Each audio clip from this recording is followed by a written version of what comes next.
ഈ വാർത്തകൾ നിങ്ങൾക്കായി അവതരിപ്പിക്കുന്നു സോനാങ്കോട്, ചെറുപുഴ, പാടിയൊട്ടിച്ചാൽ, ആലക്കോട് ആൻഡ് വെള്ളരിക്കുണ്ട്. വിഷുദിനത്തിൽ പ്രകൃതിയുടെ സംഹാര താണ്ഡവം. ചെറുപുഴ പഞ്ചായത്തിലെ മലയോര മേഖലയിൽ നൂറുകണക്കിന് കർഷകരുടെ കൃഷിയിടങ്ങളിൽ വൻ കൃഷിനാശം. തിങ്കളാഴ്ച വൈകുന്നേരം പെയ്ത പേമാരിയിലും ചുഴലിക്കാറ്റിലും ചെറുപുഴ മലയോര മേഖലയിലെ കർഷകരുടെ കൃഷിയിടങ്ങൾ പാടെ തകർന്നു. കോഴിച്ചാൽ, മീന്തുള്ളി, കരിയക്കര, ഇടവരമ്പ, വിളക്കുവെട്ടം, ചുണ്ട, ചൂരപ്പടവ്, തിരുമേനി, പ്രാപ്പോയിൽ, എയ്യങ്കല്ല് തുടങ്ങിയ പ്രദേശങ്ങളിലെ നൂറുകണക്കിന് കർഷകരുടെ കൃഷിയിടങ്ങളാണ് കാറ്റാഞ്ഞു വീശി നാശം വിതച്ചത്. കൊക്കോ, ജാതി, കവുങ്ങ്, തെങ്ങ്, റബ്ബർ, വാഴ തുടങ്ങിയ വിളകൾക്കാണ് ഏറ്റവും കൂടുതൽ നാശനഷ്ടം സംഭവിച്ചത്. മഞ്ഞക്കാട് പെരുന്തടത്തിൽ സ്ഥലം പാട്ടത്തിനെടുത്ത് വാഴകൃഷി ചെയ്യുന്ന ചെറുപാറയിലുള്ള തെക്കേവയലിൽ ജെയ്സന്റെ 200ഓളം കുലച്ച ഏത്ത വാഴകൾ പൂർണ്ണമായും നിലംപരിശായി. ഇന്നലെ ചെറുപുഴ പഞ്ചായത്തിൻ്റെ പല ഭാഗങ്ങളിലും ഭയങ്കരമായ കാറ്റാണ്. ഇന്നലെ അവധി ദിവസമായിരുന്നു. ഇന്നലെ കർഷകർ അവരുടെ ഫോൺ വിളി കണക്കൂട്ടുന്ന സമയത്ത് ഒരു ഏകദേശം 100ലധികം കർഷകർ വിളിച്ചിട്ടുണ്ട്. ഇന്നലെ വൈകുന്നേരം മുതൽ പല ഭാഗങ്ങളിലും ഭയങ്കരമായ നാശനഷ്ടമാണ്. ഇതിപ്പോൾ നമ്മളുള്ളത് മഞ്ഞക്കാടാണ്.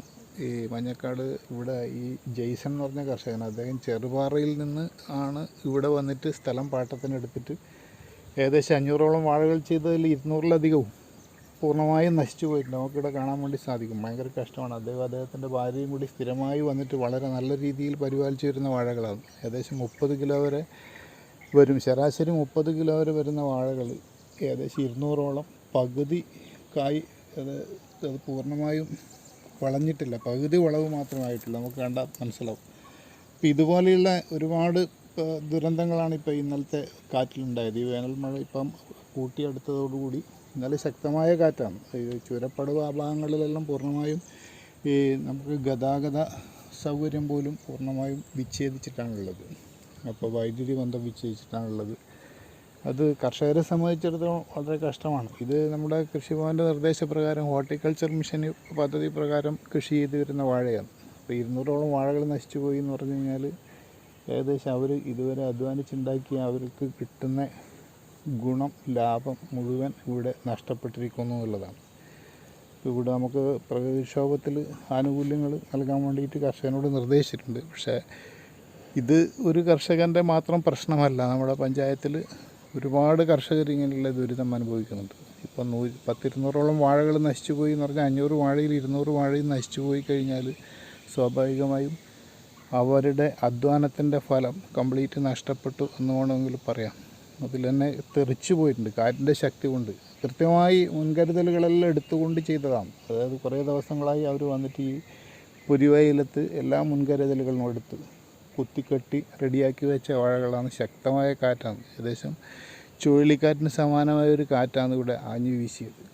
അപ്പോൾ ഇത് കൃഷിഭവൻ്റെ ഭാഗത്ത് നിന്ന് നമുക്ക് എല്ലാ കൃഷിസ്ഥലങ്ങളും സന്ദർശിച്ച് പെട്ടെന്ന് സന്ദർശിക്കാൻ പറ്റില്ല. എൻ്റെ കണക്കൂട്ടൽ പ്രകാരം ഏകദേശം 4-5 ദിവസം എടുത്ത് മാത്രമേ നമുക്ക് മുഴുവൻ കൃഷി സ്ഥലങ്ങളിൽ എത്താൻ വേണ്ടി സാധിക്കൂ എന്നുള്ളതാണ്.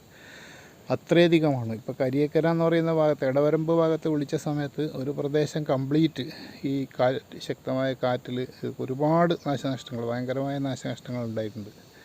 അപ്പോൾ ഇതിപ്പോൾ തുടർച്ചയാണ്. ഒരു 2-3 ദിവസങ്ങൾക്ക് മുമ്പ് ചെറിയ രീതിയിലുള്ള നാശനഷ്ടങ്ങൾ, ഇപ്പോൾ ഇടയ്ക്കിടയ്ക്കേ നാശനഷ്ടങ്ങൾ ഉണ്ടാകുന്നുണ്ട്. പക്ഷേ ഇന്നലെ വീശിയത് ഭയങ്കരമായ കാറ്റാണ്. കാറ്റും മഴയും ഉണ്ടായി വൈകുന്നേരത്തോടുകൂടി. ജെയ്സൺ ഇവിടെ കൃഷിസ്ഥലത്ത് തന്നെ ഉണ്ടായിരുന്നു അല്ലേ? അപ്പോൾ ഇവർ കാറ്റ് വീശുന്ന സമയത്ത് അവർ കൃഷിസ്ഥലത്ത് തന്നെ ഉണ്ടായിരുന്നു.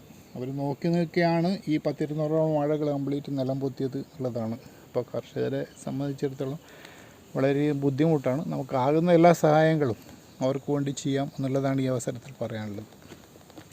കരിയക്കരയിലെ ബിജു പോളിൻ്റെ കൃഷിയിടത്തിൽ മാത്രം ലക്ഷങ്ങളുടെ നാശനഷ്ടം സംഭവിച്ചിട്ടുണ്ട്. ചൂരപ്പടവ് പോലുള്ള ഭാഗങ്ങളിൽ റോഡ് ഗതാഗതം പോലും മരങ്ങൾ കടപുഴകി വീണ് തടസ്സപ്പെട്ടിട്ടാണുള്ളത്. കൃഷിനാശം സംഭവിച്ച മുഴുവൻ പ്രദേശങ്ങളും സന്ദർശിച്ച് പൂർത്തീകരിക്കാൻ 3-4 ദിവസം വേണ്ടിവരുമെന്ന് കൃഷിയിടം സന്ദർശിച്ച ചെറുപുഴ കൃഷിഭവൻ ഉദ്യോഗസ്ഥൻ സുരേഷ് കുറ്റൂർ പറഞ്ഞു. പല കർഷകരുടെയും കൃഷിസ്ഥലങ്ങളിൽ എത്തിപ്പെടാൻ സാധിക്കാത്തതുകൊണ്ട് യഥാർത്ഥ നാശനഷ്ടത്തോത് കണക്കാക്കിയിട്ടില്ല. എങ്കിലും കോടികളുടെ നാശനഷ്ടം സംഭവിച്ചിട്ടുണ്ടാകുമെന്നാണ് കരുതുന്നത്. റബ്ബർ, തെങ്ങ് തുടങ്ങിയ മരങ്ങൾ വേരോടെ പിഴുതെറിയപ്പെട്ടു. കഴിഞ്ഞ 14 വർഷത്തിനിപ്പുറം ഇതുപോലൊരു കാറ്റുണ്ടായിട്ടില്ലെന്ന് കർഷകനായ അമ്പാട്ട് ഏലിയാസ് പറയുന്നു. അപ്പുറത്തുകാരുടെ പറമ്പുണ്ട്. അത് എത്രയാണോ എണ്ണമാണ് 23 കമ്പുവിന്റെ പോയിട്ടുണ്ട്. അതിന്റെ എല്ലാത്തിനും വേണ്ട വീഡിയോ എടുക്കാം.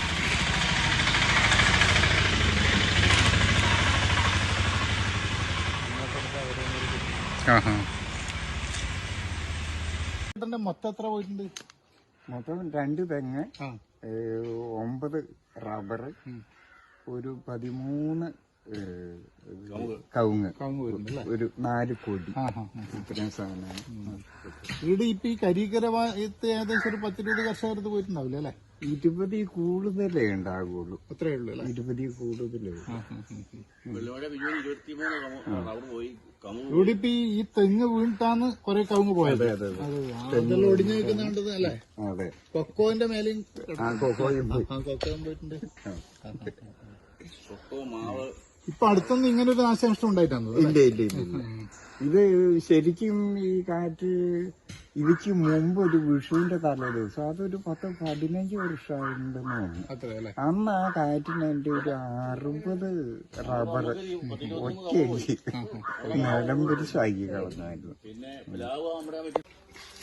ഇത് ഇങ്ങനെ പൊരിഞ്ഞു പോയത് അവിടുന്ന് ഒടിഞ്ഞു പോയി അല്ലെ? വട്ടം ഒടിച്ച് ആ പോകുന്നവരിലും 3-4 കവുങ്ങുമായി തിരിഞ്ഞു പോകുന്നു. കവുങ്ങ് പിന്നെ പോയേക്കുന്ന അപ്പുറത്താ. തെങ്ങ് വീണിട്ട് കവുങ്ങ് അതിന്റെ മേലെ, തെങ്ങ് ഇതിന്റെ പുറത്തേക്ക് അതിന്റെ മുകളിലേക്ക് പോകുന്നു. വെട്ടി മാറ്റിയതല്ലേ? അത് ശരിയാണ്. മഴക്കാലം കഴിഞ്ഞിട്ട് ഓടൊക്കെ വാങ്ങിയാൽ ആഘോഷവേളകളെ അവിസ്മരണീയമാക്കാൻ ആർഭാടങ്ങളിലെ അണിയലങ്ങളുമായി പൊന്നിന്റെ കലവറ. മാറുന്ന കാലത്തിൽ മാറ്റത്തിന്റെ രുചിയറിയുന്ന വൈവിധ്യങ്ങളുടെ സുവർണശേഖരവുമായി മലയോരത്തിന്റെ തിലകക്കുറി.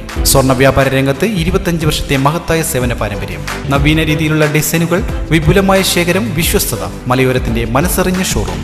സോനാങ്കോട്, ചെറുപുഴ, പാടിയൊട്ടിച്ചാൽ, ആലക്കോട് ആൻഡ് വെള്ളരിക്കുണ്ട്.